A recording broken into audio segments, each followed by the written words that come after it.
নমস্কার। যুক্তি তর্ক সঙ্গে অর্কয় আপনাদের স্বাগত। আপনাদের সঙ্গে আমি অর্কপ্রভু সরকার। যে প্রশ্নের উত্তর দিদিমণি এড়াতে পারবেন না, সেই প্রশ্নগুলোই আপনাদের সামনে রাখবার চেষ্টা করছি। 1, নির্বাচনের আগে তৃণমূলের বিধায়ক মুর্শিদাবাদের হুমায়ুন কবির কি বলেছিলেন? যে মুর্শিদাবাদ জেলায় 70% সংখ্যালঘুদের বাস আর 30% সনাতনীদের বাস, তাই সনাতনীদের ভাগীরথীর জলে ভাসিয়ে দেওয়া যেতে পারে। প্রকাশ্য সবাই বলেছিলেন, ক্ষমাও চাননি, এবং দলের তরফ থেকে হুমায়ুন কবিরকে ভৎসনাও করা হয়নি, শোকজ করা হয়নি, সাসপেন্ডও করা হয়নি। তিনি বেমালুম এই উস্কানিমূলক কথা বলে কিন্তু পার পেয়ে গেলেন। কার্তিক মহারাজ আসানসোলের রামকৃষ্ণ মিশন মুখ্যমন্ত্রীর রোষের মুখে পড়ল রাজনীতি করার অভিযোগে, কিন্তু হুমায়ুন কবিরের বিরুদ্ধে কোনো ব্যবস্থা দলীয় স্তরে পর্যন্ত নেওয়া হলো না, প্রশাসনিক স্তরে তো নয়। কেন নেওয়া হলো না? এই প্রশ্নগুলো কিন্তু তারা করবে। সচেতন মানুষ কিন্তু এই প্রশ্নগুলোর উত্তর চান বাংলার সর্বাধিনায়িকার কাছ থেকে, কিন্তু এখনো উত্তর মেলেনি। নবান্নের সভাঘরে 24শে জুন গরম হলেন, 27শে জুন নরম হলেন মুখ্যমন্ত্রী। দুটো দিনেই যে কথাগুলো বলেছেন, যে পশ্চিমবঙ্গে কলকাতা শহরে বাংলা ভাষায় কথা বলার লোক খুঁজে পাওয়া যাবে না, তার মন্ত্রীরা প্রশাসনের কিছু অংশের সঙ্গে যোগাযোগ রেখে যত্রতত্র লোক বসাচ্ছে, জনবিন্যাস বদলে যাচ্ছে, মুখ্যমন্ত্রীর পক্ষে অন্য 5টা রাজ্য থেকে আসা লোকের দায়িত্ব নেওয়া সম্ভব নয়। আমার প্রশ্ন হলো, এখানে বাংলা ভাষায় কথা বলার লোক থাকবেন। আমার সঙ্গে সঙ্গে মুখ্যমন্ত্রী বলেছেন তিনি হিন্দি ইংরেজি ভাষাকেও খুব সম্মান করেন। প্রশ্ন হলো, তার যে আমলাশাহী আছে, তার যে পুলিশ প্রশাসন আছে, তাদের মধ্যে কতজন বাঙালি? একবার তালিকাটা যদি দেখেন, তাহলেই চক্ষু কর্ণের বিবাদ ভঞ্জন হবে। অর্থাৎ যাদেরকে নিয়ে তিনি সরকার চালান, তাদের মধ্যে বাঙালির সংখ্যা কত? 3। পশ্চিমবঙ্গ থেকে বহু লোক কাজের সূত্রে অন্য রাজ্যে যায়, ব্যাঙ্গালোরে যায়, হায়দ্রাবাদে যায়, পুনাতে যায়, নয়ডাতে যায়, গুরগাঁওতে যায়, পরিযায়ী শ্রমিকরা দক্ষিণ ভারতে যায়, মহারাষ্ট্রে যায়। সেখানে যদি সেখানকার প্রশাসন বলে যে এই পরিযায়ী শ্রমিক, এই বাইরের রাজ্য থেকে যারা সেখানে কাজ করছে, তাদের জন্য এখানকার মানুষের অসুবিধা হচ্ছে, তাদের কাজ চুরি হয়ে যাচ্ছে, তাদেরকে যদি বাংলায় ফিরিয়ে আসার নিদান দেন, তাদেরকে যদি সেই রাজ্যগুলো থেকে হটিয়ে দেন, সেখানকার মসনদে আসেন নেতারা, সেটা কেমন লাগবে? এই প্রশ্নটা উঠতেই পারে। বহু মানুষ সেখান থেকে পরিযায়ী শ্রমিক হিসেবে বাইরে কাজ করে, তারা যদি সেই সব রাজ্যের প্রশাসন বলে যে ভাই তোমরা এখানে এসে সমস্যা করছো, এখানকার স্থানীয় স্তরে সমস্যা হচ্ছে, স্থানীয় মানুষ বলছে তোমরা বাইরে থেকে এসে কাজ চুরি করে নিচ্ছ, আমি রাজ্যের মানুষের স্বার্থে তোমাদের এখানে কাজ করার সুযোগ দেব না, কি হতে পারে অভিঘাত? 4, মুখ্যমন্ত্রী এই কথাগুলো কেন বললেন? যে হকারদের একটা বড় অংশের সমর্থনকে তিনি পাননি, তাই তাদের একটু সবক শেখাবার জন্য 24 তারিখ গরম হলেন, বুলডোজার নামলো, বুলডোজার দিয়ে গুড়িয়ে দেওয়া হচ্ছে। মুখ্যমন্ত্রীর অনুমতি না নিয়ে বুলডোজার নেমেছে কলকাতার রাস্তায়, এটা ভাবতে আমি রাজি নই। ওই প্রশাসন পুলিশের কর্তাদের ঘাড়ে দুটো মাথা নেই, মুখ্যমন্ত্রীর গোচরে না এনে তারা কলকাতার রাজপথে হকার উচ্ছেদের জন্য বুলডোজার নামাবে। যখন মুখ্যমন্ত্রী দেখলেন যে বুলডোজার নামানোর ফল হিতে বিপরীত হতে পারে, যোগী আদিত্যনাথের প্রশাসনের সঙ্গে তার প্রশাসনের তুলনা করা শুরু হচ্ছে, তখন মুখ্যমন্ত্রী আবার নরম হয়ে গেলেন, বললেন বেআইনিভাবে বসাবে, আবার বুলডোজার দিয়ে ভেঙে তুলে দেবে, এগুলো তিনি মানবেন না।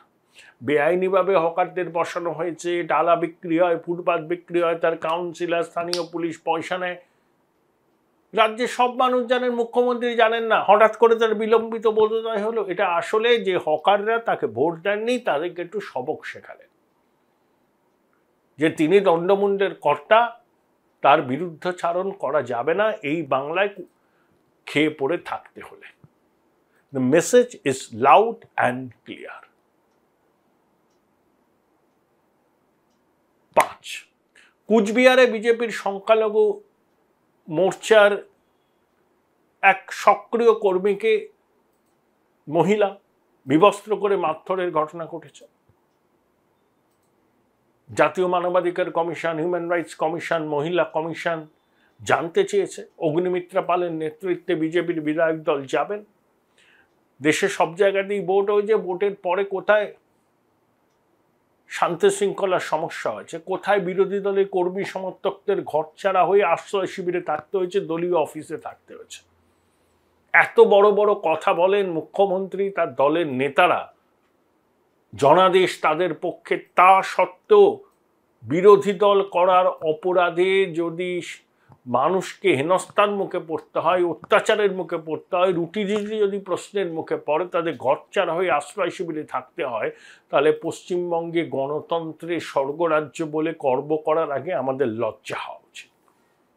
সারা ভারতবর্ষে আর কোনো সন্ত্রাস হয় না, নির্বাচনের আগে হয় না, নির্বাচনের সময় হয় না, নির্বাচনের পরে হয় না, কিন্তু ঈশ্বর পরিত্যক্ত বঙ্গদেশ আমরা শুধরব না। নির্বাচনী সন্ত্রাসে আমাদের রাজ্যের নাম দেশের মধ্যে একেবারে প্রথমে থাকবে। আমরা শ্লাঘাবোধ করি, দেখো আমরা এগিয়ে আছি, এগিয়ে Bangla. Join Indian Institute of Hotel Management now. Right choice, right decision. মুখ্যমন্ত্রীর জবাব দিতে পারবেন না। 6, ব্রিটানিয়ার কারখানায় সাসপেনশন অফ ওয়ার্ক হলো। 25 দিন ধরে বন্ধ ছিল কাজ। স্থায়ী কর্মীদের স্বেচ্ছা অবসর দেওয়া হলো, অস্থায়ী কর্মচারীদের ভাগ্য সুতোই ঝুলছে। যারা বেঙ্গল গ্লোবাল বিজনেস সামিট করে প্রতি বছর লক্ষ লক্ষ কোটি টাকার বিনিয়োগ আসার স্বপ্ন দেখায়, সেখানে ব্রিটানিয়ার মতো একটি কারখানায় সাসপেনশন অফ ওয়ার্ক হলো। 25 দিন কাজ বন্ধ ছিল। শিল্পমন্ত্রী, নবান্ন, উপদেষ্টা কারোর ঘুম ভাঙল না। তারপর উপদেষ্টা বললেন যে ব্রিটানিয়া থাকবে। ওদের এমডি তাকে ফোনে বলেছেন ওখানে রেজিস্টার অফিস থাকবে, দুর্গাপুরে হবে। আরে দুর্গাপুরে হোক না কারখানা হোক, স্বাগত জানাই। তাহলে এখানে কেন সাসপেনশন অফ ওয়ার্ক হলো? স্থায়ী কর্মচারীদের ভিআরএস দেওয়া হলো, অস্থায়ীদের ভাগ্য সুতোয় ঝুলছে। এতদিন ঘুমোচ্ছিলেন যখন সাসপেনশন অফ ওয়ার্ক চলছিল, 3 সপ্তাহের উপর কাজ বন্ধ ছিল। তখন কি শিল্পমন্ত্রী ব্রিটানিয়া কর্তৃপক্ষের সঙ্গে যোগাযোগের চেষ্টা করে বোঝবার চেষ্টা করেছিলেন কেন তারা এই সিদ্ধান্ত নিচ্ছেন? কাঁচামালের দাম বেড়ে যাওয়াই কি তাদের এই সিদ্ধান্তের কারণ, নাকি অন্য কিছু? চেষ্টা করেছিলেন ব্রিটানিয়াকে ধরে রাখার জন্য? যখন সবকিছু হয়ে গেল তখন অমিত মিত্র আশ্বস্ত করছেন বঙ্গবাসীকে। শ্বেতপত্র তো প্রকাশ করলেন না। কত কোটি টাকার বিনিয়োগ বাস্তবায়িত হয়েছে, কত লোকজন চাকরি পেয়েছে? 7। মুখ্যমন্ত্রী বলছেন 10 লক্ষ চাকরি তৈরি করে রেখেছেন। আর ক্যাবিনেটের মিটিংয়ে সিদ্ধান্ত হলো 550 লোক নিয়োগ হবে। ভাবুন, কোথায় 10 লক্ষ আর কোথায় 550? তাহলে কথায় এবং কাজে যে কোনো মিল নেই, সেটা পশ্চিমবঙ্গের মানুষ বুঝেছে। সেই জন্যই বোধহয় লোকসভা নির্বাচনে শহর ও শহরাঞ্চলে মানুষের একটা বড় অংশের সমর্থন তৃণমূল পায়নি। সেটা তাদেরকে বিচলিত করেছে।